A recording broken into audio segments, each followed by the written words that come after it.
There's a moment in my mornings, usually right after the coffee kicks in, where I can feel the soft, feminine version of myself stretch into the light. She's gentle, open, romantic. She's the girl who creates worlds on paper, who feels first and thinks second, who loves softness because softness feels like home. But sometimes soft isn't what the moment calls for. Sometimes I feel myself shift quickly and consciously into the one people like to call my evil twin, the protector, the boundary holder, the don't play with me archetype, the one people mislabel as masculine energy or attitude or being mean. But here's the truth, she isn't evil at all. She's a protector in disguise. And the more I learn myself, especially as a Gemini woman whose entire life has been shaped by duality, the more I realize that these shifts aren't dysfunction.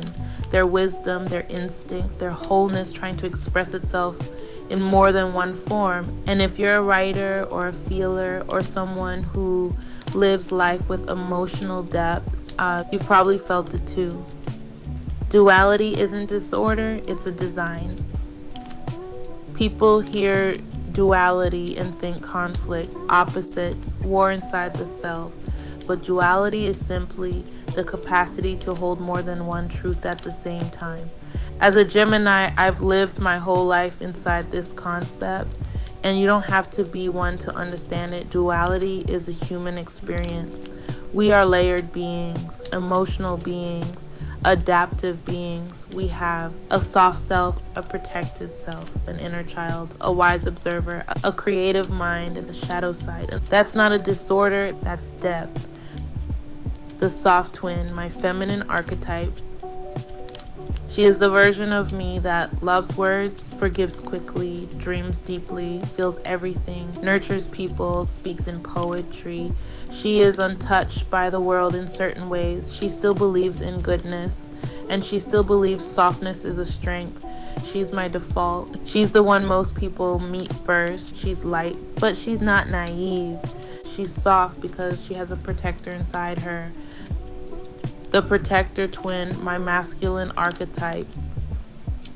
This is the one that wakes up when something feels off. I sense disrespect. A boundary is needed. Someone takes kindness for weakness. I'm tired or overwhelmed. My inner child needs safety. She is not evil. She is not mean. She is not dramatic. She is the part of me that refuses to let me shrink for anyone.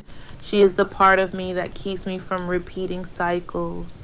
People misinterpret her because she is direct, calm, focused, strategic, unapologetic. She says no without explanation. She walks away from situations that drain the feminine. She doesn't negotiate with patterns that hurt. So no, she's not my evil twin. She's a protector in disguise. Where people get it wrong. People confuse duality with disorder, switching with splitting, boundaries with attitude, discernment with coldness. And I understand why. We live in a world that's uncomfortable with women who have layers, women who move between feminine and masculine energies, women who choose softness but aren't afraid of steel, women who are not one-dimensional. But the truth is simple. Your ability to shift is not a flaw, it's an evolution.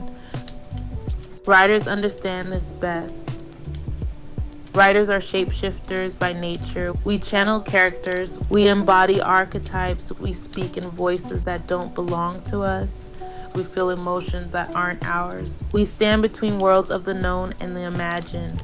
Writers understand duality because we live in it every time we pick up a pen.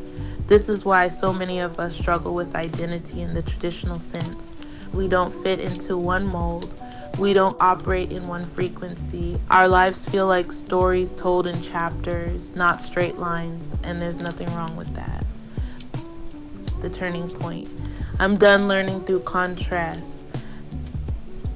Contrast is when life teaches you through what you don't want. Heartbreak, disappointment, disrespect, discomfort, trauma, chaos, choices that hurt. These experiences shape us, but they also drain us. One day I woke up and said, I'm done learning through contrast. I'm choosing clarity. And that changed everything. I started studying my shifts. I labeled my archetypes. I honored each version of myself. I stopped seeing my duality as a problem. I started using it as a compass. This is where I am in my life right now. Not breaking myself apart, not demonizing my protector, not shaming my softness, just learning myself so I can have better days. What's working for me right now? Here's what's helping me integrate my archetypes in a powerful and grounded way. Morning reflection, the coffee moment, choosing softness intentionally, letting the protector lead only when necessary, understanding my triggers and needs, writing about everything, letting myself be layered instead of linear, and sharing my process because someone out there needs language for what they feel. What if you're not a Gemini? You don't have to be a Gemini to understand this. You don't have to agree with it. You don't have to align with the metaphors. But if you're someone who has ever felt like you have two sides, two energies, two selves, two modes, two ways of being, then you're not alone. You're not broken. You're not unstable. You're just layered. And when you understand your layers, everything else makes more sense. If you're in this season of learning yourself, I love to hear what's working for you. This space is for the ones who get it. And if you're reading this and nodding, you're one of them.